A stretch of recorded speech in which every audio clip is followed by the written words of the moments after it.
কোভিডের সময়ে আমরা একটা টার্ম সম্পর্কে ফ্যামিলিয়ার হয়ে গেছি সবাই। সেই টার্মটা হচ্ছে আইসোলেশন। আমরা এই সময়ে যে নিয়ম পালন করেছি না কেন, যে গতিবিধির মধ্যে দিয়েই গেছি, সেই প্রত্যেকটি জায়গায় আমাদের আইসোলেশনের কথা মাথায় রাখতে হয়েছে। এই আইসোলেশন যেরকম কোভিডের ক্ষেত্রে একটা খুব গুরুত্বপূর্ণ জিনিস, সেরকমই সার্কিটের ক্ষেত্রেও এই আইসোলেশন একটা গুরুত্বপূর্ণ প্যারামিটার। আর এই আইসোলেশন অনেক জায়গায় সার্কিটের ব্যবহার করা হয়। আর এই আইসোলেশন ব্যবহার করা হয় বিভিন্ন কম্পোনেন্টের মাধ্যমে। আর সেরকমই একটা গুরুত্বপূর্ণ কম্পোনেন্ট হচ্ছে অপটো আইসোলেটর বা অপটো কাপলার। আজ এই ভিডিওতে আমি আলোচনা করতে চলেছি অপটো কাপলার কী, অপটো কাপলার কেন ব্যবহার করা হয়, অপটো কাপলার কীভাবে কাজ করে, এবং প্র্যাকটিক্যালি যখন আপনারা কোনো সার্কিটে অপটো কাপলার ব্যবহার করবেন তখন কিভাবে অপটো কাপলার সিলেক্ট করবেন। নমস্কার বন্ধুরা, টিসি ট্রনিক্স চ্যানেলে আপনাদের স্বাগত। আমি তীর্থঙ্কর, আর আজ এই ভিডিওতে আমি অপটো কাপলারের বিষয়ে আপনাদের অনেক তথ্য দেব। তাই যারা টিসি ট্রনিক্স চ্যানেলটিকে এখনও সাবস্ক্রাইব করেননি তারা অবিলম্বে সাবস্ক্রাইব করে নিন। আর দেরি না করে চলুন শুরু করা যাক। এই হচ্ছে একটা অপটো কাপলার, আর এই অপটো কাপলার দিয়েই আমি আপনাদেরকে বুঝিয়ে দেব যে এই অপটো কাপলার কীভাবে কাজ করে। তো আপনারা যদি এই ব্লকটা দেখেন তাহলে এই ব্লকে দেখবেন যে, দাঁড়ান আমি একটা এখান থেকে পয়েন্টার অপশানসে গিয়ে পেন সিলেক্ট করে নিই। এই যে 1 নম্বর যেটা আছে, 1 আর 2, এই সাইডটাকে আমরা বলি প্রাইমারি সাইড অফ অপটো কাপলার বা অপটো আইসোলেটর। আর 3 আর 4 যেটা আছে এটা হচ্ছে সেকেন্ডারি সাইড। তো এখানে আর এই যে ডটেড লাইনটা মাঝখানে দেখতে পাচ্ছেন, এই যে ডটেড লাইনটা, এই ডটেড লাইনটা হচ্ছে, এটা বোঝানো হচ্ছে এই ডটেড লাইন দিয়ে যে primary side is isolated from secondary side. Primary side কিভাবে আইসোলেটেড? এখানে যে এলইডিটা দেখতে পাচ্ছেন, তো একটা এলইডি প্রাইমারি সাইডে, যে এলইডিটা এমিট করে লাইট, আর এই লাইটটা যায় সেকেন্ডারি সাইডে। এই সেকেন্ডারি সাইডে যে ট্রানজিস্টারটা রয়েছে এটা অ্যাকচুয়ালি একটা ফোটো ট্রানজিস্টার। তো তাই এলইডির এমিশনটা যখন গিয়ে এর মধ্যে পড়ে, বা এর যেটা ফোটো ট্রানজিস্টারের কিন্তু বেস হয় না, বেসটা যেটা হয়, যেটা ট্রিগার হয়, সেটা এই লাইট দিয়ে হয়।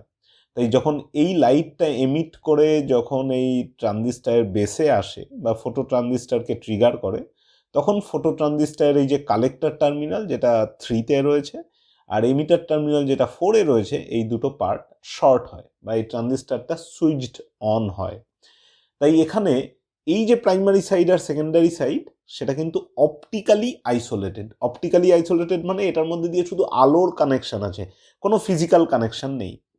এবার আপনাদের বলি এই আইসোলেশনটা আমরা কেন ব্যবহার করি। অনেক সময় কি হয় যে মাইক্রো কন্ট্রোলারের যে সাইডটা রয়েছে সেটা কিন্তু খুবই সেন্সিটিভ সাইড হয়, সেটা একটা লো ভোল্টেজের একটা খুবই সেন্সিটিভ সাইড। আর মাইক্রো কন্ট্রোলার দিয়ে যখন আমরা কোনো হাই ভোল্টেজ সুইচিং করি, যেরকম ধরুন আইজিবিটি বা ট্রায়াক, এগুলো দিয়ে যখন আমরা এসি ভোল্টেজ বা হাই ভোল্টেজ ডিসি সুইচ করি, তখন সেই হাই ভোল্টেজ সার্কিট্রির যে গ্রাউন্ড, সেইটাকে এই মাইক্রো কন্ট্রোলারের লো ভোল্টেজের গ্রাউন্ড থেকে একেবারে আলাদা করা হয়, যাতে এই দুটো গ্রাউন্ডের মধ্যে কোনো কমন না থাকে বা দুটো গ্রাউন্ড যাতে শর্ট না থাকে। কেন? কারণ হাই ভোল্টেজের গ্রাউন্ডে অনেক ধরনের নয়েজ থাকে, যেটা এই মাইক্রো কন্ট্রোলারের সার্কিট্রিকে ইনফ্লুয়েন্স করার ক্ষমতা রাখে, বা যে কোনো লো ভোল্টেজ সার্কিট্রিকে ইনফ্লুয়েন্স করার ক্ষমতা রাখে। তাই দুটো নয়েজ যাতে শর্ট না হয়, বা ওই পাওয়ার সার্কিটের নয়েজ যাতে এই পাওয়ার সার্কিটের নয়েজ এই পাওয়ার সার্কিটে যাতে ইনফ্লুয়েন্সড না হয় বা ইন্ডাক্ট না হয়, তার কারণে আইসোলেশন ব্যবহার করা হয়। আর এই প্রাইমারি সাইডটাকে সেকেন্ডারি সাইড থেকে যেহেতু অপটো কাপলার দিয়ে আইসোলেট করা হয়, তাই প্রাইমারি সাইড আর সেকেন্ডারি সাইডকে আমরা সুন্দরভাবে ডিজাইন করে আমরা দুটো পুরো আইসোলেটেড সেগমেন্ট বানাতে পারি একই সার্কিটের মধ্যে, যেখানে দুটো গ্রাউন্ডের মধ্যে কোনো ধরনের কোনো কানেকশন থাকবে না। ইভেন মাল্টিমিটারের যে কন্টিনিউইটি টেস্ট আছে সেটা দিয়েও মেজার করে আপনি দুটো গ্রাউন্ডের মধ্যে কোনো শর্ট পাবেন না, তার কারণ দুটো সার্কিট তো সিম্পলি আইসোলেটেড। এবার এই প্রাইমারি সাইডে দুটো টার্মিনাল আর সেকেন্ডারি সাইডেও দুটো টার্মিনাল, তো টোটাল 4টে পিনের অপটো আইসোলেটর পাওয়া যায়, অনেক সময় 6টা পিনেরও পাওয়া যায়। আর এইভাবেই অপটো আইসোলেটর কাজ করে। এবার আমি আপনাদের দেখাবো যে অপটো আইসোলেটর কাজটা করে কিভাবে একটি সিমুলেশনের মাধ্যমে। এই যে সার্কিটটা দেখছেন, এই সার্কিটে আমি এখানে দুটো অপটো কাপলার নিয়েছি এটা দেখানোর জন্য যে একটা 6 পিনের অপটো কাপলার মার্কেটে পাওয়া যায়, যার নাম 4N35। এটার দাম 10 টাকার মতো নেয়, মানে আমাদের ইন্ডিয়াতে 10 টাকা মতো নেয়। আর এই জিনিসটা হচ্ছে PC817, এটাও একটা অপটো কাপলার, কিন্তু এর 4টে পিন, মানে দুটোর মধ্যে কোনো সেরকম তফাৎ নেই। 4N35-এ কিন্তু দুটো পিন নট কানেক্টেড রয়েছে, মানে 1 2 3 যেটা সেটা নট কানেক্টেড, আর যেটা 6 যেটা রয়েছে, যেটা ফটো ট্রানজিস্টার বেস, সেটাও কোথাও ইউজ হয় না। তাই এই দুটো পিনকে যদি আমরা কমপ্লিটলি বাদ দিই, তাহলে আমরা 4 পিনেরই অপটোকাপলার পাবো। আর যেটা এই PC817-এ তাই আছে, ট্রানজিস্টার বেসটা কোনো পিনে নেই, আর একটা নট কানেক্টেড পিন নেই। তাই সিম্পলি এটা 4N35টা 6 পিনের, আর PC817টা 4 পিনের। আমি এখানে একটা সার্কিটরি ডিজাইন করেছি, যার মধ্যে যদি দেখেন তাহলে এই এলইডির যে প্রাইমারি সাইডটা, এর মধ্যে কে মানে অ্যানোড, ক্যাথোডটা হচ্ছে নেগেটিভ, যেটাকে আমি একটা গ্রাউন্ড কানেক্ট করেছি। দেখুন একটা জিনিস বলে দিই, এই প্রোটিয়াস যে ভার্চুয়াল সিমুলেশন সফটওয়্যার আছে, এখানে কিন্তু গ্রাউন্ডটা আইসোলেটেড নয়। তাই এখানে যে কটা গ্রাউন্ডের কথা আমি বলে দিচ্ছি যে এটা এই ধরনের গ্রাউন্ড, সার্কিটে কিন্তু সেরকমই করতে হবে। আর তাহলেই আপনারা এক্স্যাক্ট এফেক্ট বা এক্স্যাক্ট উপকারিতা যেটা রয়েছে অপটোকাপলারে সেটা পাবেন। তো এখানে আমি এখানে কানেক্ট করেছি একটা 1K, যেরকম 1K দিলে এখানে যদি আমরা 5 ভোল্ট দিয়ে থাকি, আমি এখানে প্রবাবলি 5 ভোল্টই দিয়েছি, হ্যাঁ 5 ভোল্ট দিয়ে থাকলে 1K দিলে এই এলইডির মধ্যে দিয়ে একটা 5 মিলি মতো একটা কারেন্ট পাস করবে। আর সেই 5 মিলিতে এলইডি তার জন্য এনাফ, মানে এলইডি তখন অন হয়ে যাবে আর এই ট্রানজিস্টারও সুইচড অন হয়ে যাবে। এবার দেখুন এই ট্রানজিস্টারের আমি কানেকশনটা কীরকম করেছি। ট্রানজিস্টারের কালেক্টারে একটা 10K রেজিস্ট্যান্স দিয়ে পুল আপের মতো করা রয়েছে, আর এই ভোল্টেজটা দেওয়া রয়েছে 12 ভোল্ট, আর একটা এন্ড গ্রাউন্ড। আর আমি আউটপুটটা নিচ্ছি এই জায়গা থেকে। যেরকম ট্রানজিস্টার সুইচিংয়ের ভিডিওটা যদি না দেখে থাকেন, তাহলে আই বাটনে ক্লিক করে দেখে নিতে পারেন। এই জায়গা থেকে আমরা যে ভোল্টেজটা মেজার করছি, সেই ভোল্টেজটার মানে হচ্ছে যখনই এটা প্রথম অবস্থাতেই এটা 12 ভোল্ট আসবে, তারপরে যখন ট্রিগার করা হবে তখন 0 ভোল্ট হবে। তো চলুন দেখে নিই, আমি সিমুলেশনটাকে প্লে করছি। দেখুন এটা প্রথমেই 12 ভোল্ট চলে এসছে। এবার যদি আমি সুইচটা অন করি, দেখুন 0 ভোল্ট হয়ে যাচ্ছে। সুইচ অন করলে কি হচ্ছে, এলইডির মধ্যে দিয়ে কারেন্ট পাস হচ্ছে আর ট্রানজিস্টার অন হয়ে যাচ্ছে। অন হলে তো কালেক্টর এমিটার শর্ট হয়ে গেলে আমি এই পয়েন্টে ভোল্টেজ মাপা আর গ্রাউন্ডে ভোল্টেজ মাপা একই ব্যাপার হয়ে যাবে, সেই জন্য এখানে 0 ভোল্টেজ হয়ে যাবে। আর যখন আমি করছি না তখন ট্রানজিস্টারটা কাট অফ রিজিয়ানে রয়েছে, তাই এখানে আমি পুরোই 12 ভোল্ট পাচ্ছি। এটা গেল 4N35-এর কথা। এবার 4N35-এর এই কথাতে দুরকম জিনিস হয়। একটা হচ্ছে এই অ্যানোডে যে রেজিস্ট্যান্সটা কানেক্ট করা রয়েছে, এটা সিগনিফাই করছে যে 5 ভোল্টটা রেজিস্ট্যান্স দিয়ে এলইডি দিয়ে গ্রাউন্ড হচ্ছে। আর একভাবে কানেক্ট করা যায়, সেটা হচ্ছে 5 ভোল্টটা ডিরেক্টলি অ্যানোডে কানেক্টেড, ক্যাথোডটা রেজিস্ট্যান্স দিয়ে গ্রাউন্ড, সেভাবেও করা যায়। আবার আরেকভাবে করা যায় যে আপনি 5 ভোল্ট এখানে ডাইরেক্ট দিয়ে দিলেন, আর মাইক্রো কন্ট্রোলার থেকে কানেক্ট করলেন এই গ্রাউন্ডের জায়গায়, যেখানে গ্রাউন্ড কোনো কিছু নেই ধরুন, তখন 5 ভোল্ট ডিরেক্ট আছে, আপনি তখন 0 দিয়ে এটাকে সুইচ অন করতে পারবেন না। 0 মানে গ্রাউন্ড বা লো ভোল্টেজ দিয়ে আপনি এটাকে সুইচ অন করতে পারবেন, সেক্ষেত্রে আপনার লজিকটাও চেঞ্জ হবে। এটা যেরকম প্রাইমারি সাইডের কথা, সেকেন্ডারি সাইডেও কিন্তু এই রেজিস্ট্যান্সটাকে আপনারা এখানে কানেক্ট করতে পারেন এমিটারের সাথে, রেজিস্ট্যান্স দিয়ে গ্রাউন্ড, আর এমিটারের অ্যাক্রসেই ভোল্টেজটা মেজার করতে পারেন, যেটা আমি পরের এই অপটোকাপলারটাতে ওরকমই করে আপনাদের দেখাবো। এখানে সার্কিটটা একটু মডিফাই করব। এতটুকু আশা করি বুঝতে পেরেছেন।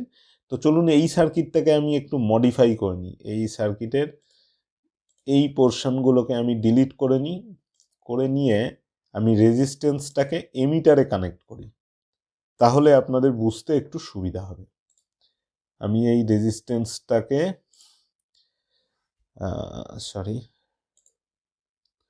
এখান থেকে আমি রেজিস্ট্যান্সে এটাকে ডিলিট করে দিই, রেজিস্ট্যান্সটাকে এখানে নিয়ে চলে আসি, এই জায়গায় এইখানে কানেক্ট করে দিলাম আমি, আর এইটাকে ডিরেক্টলি 12 ভোল্টের সাথে কানেক্ট করে দিলাম। এইটাকে আমি এখানে কানেক্ট করে দিলাম, এবার এই রেজিস্ট্যান্সের অ্যাক্রসে আমি ভোল্টেজ মেজার করব। তো আমি যদি প্লে করি, দেখুন আমি এখানে সুইচও প্রেস করে নিই, এখানে 0 আছে। সুইচ যেই না প্রেস করছি 12 ভোল্ট পাচ্ছি, ছেড়ে দিচ্ছি 0, সুইচ প্রেস করলে 12 ভোল্ট পাচ্ছি। মানে এটা অনেকটা অ্যাক্টিভ হাই লজিকের মতো। যখন আমি পালস দিয়ে 5 ভোল্ট দিচ্ছি তখন সুইচ অন হচ্ছে, এবার আমি যখন দিচ্ছি না তখন সুইচ অফ হচ্ছে। মানে সেম লজিক, বাট এখানে আমি 5 ভোল্ট দিয়ে 12 ভোল্টকে সুইচ করছি। তো এই যে এই 12 ভোল্টটা আছে এটা আপ টু 30 ভোল্ট অবধি দেওয়া যেতে পারে। আর আর আশা করি সমস্ত জিনিসগুলো ক্লিয়ার হয়ে গেছে। এখানে পুরোটাই কিন্তু অপটিক্যাল আইসোলেশনে কাজ হচ্ছে, তাই এই জিনিসটা মাথায় রাখবেন। একটা এলইডি জ্বলছে বলে একটা ট্রানজিস্টার ট্রিগার হচ্ছে, এর মধ্যে ফিজিক্যালি কোনো কানেকশন নেই। আর একটা ইম্পর্টেন্ট জিনিস আমি বলে দিই, এই যে গ্রাউন্ডটা আছে, এই গ্রাউন্ড আর এই গ্রাউন্ড আলাদা। সিমিলারলি এই গ্রাউন্ড আর এই গ্রাউন্ড আলাদা, মানে প্রাইমারি সাইডের গ্রাউন্ডটা পুরোই আলাদা, সেকেন্ডারি সাইডের গ্রাউন্ডটা পুরোই আলাদা। আর সেরকমভাবেই আপনি সার্কিট ডিজাইন করতে পারেন। আশা করি অপ্টোকাপলার সম্পর্কে আপনাদের অনেকটাই ধারণা দিতে পেরেছি, আপনারা অনেকটাই জেনে গেছেন অপ্টো আইসোলেটরের ব্যাপারে। এবার অপ্টো আইসোলেটর যখনই কোনো সার্কিটে আপনারা ব্যবহার করবেন, দুটো প্যারামিটারের কথা মাথায় রাখবেন। একটা হচ্ছে অপ্টো কাপলারের যে প্রাইমারি সাইডটা রয়েছে, অপ্টো কাপলার বা অপ্টো আইসোলেটর যাই বলুন, তার যে প্রাইমারি সাইডটা রয়েছে সেই প্রাইমারি সাইডে একটা এলইডি রয়েছে।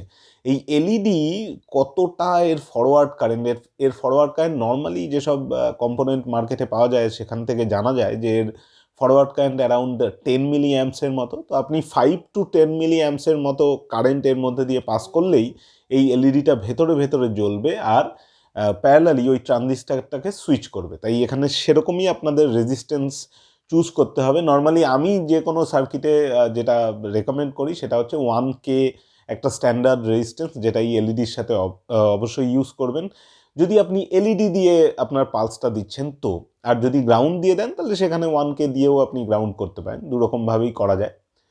সেকেন্ড যে প্যারামিটার সেটা হচ্ছে অপ্টোকাপলারের যেই ট্রানজিস্টারটা রয়েছে সেকেন্ডারি সাইডে, এই ট্রানজিস্টারের যে maximum collector two emitter voltage সেটা কিন্তু 30 ভোল্ট।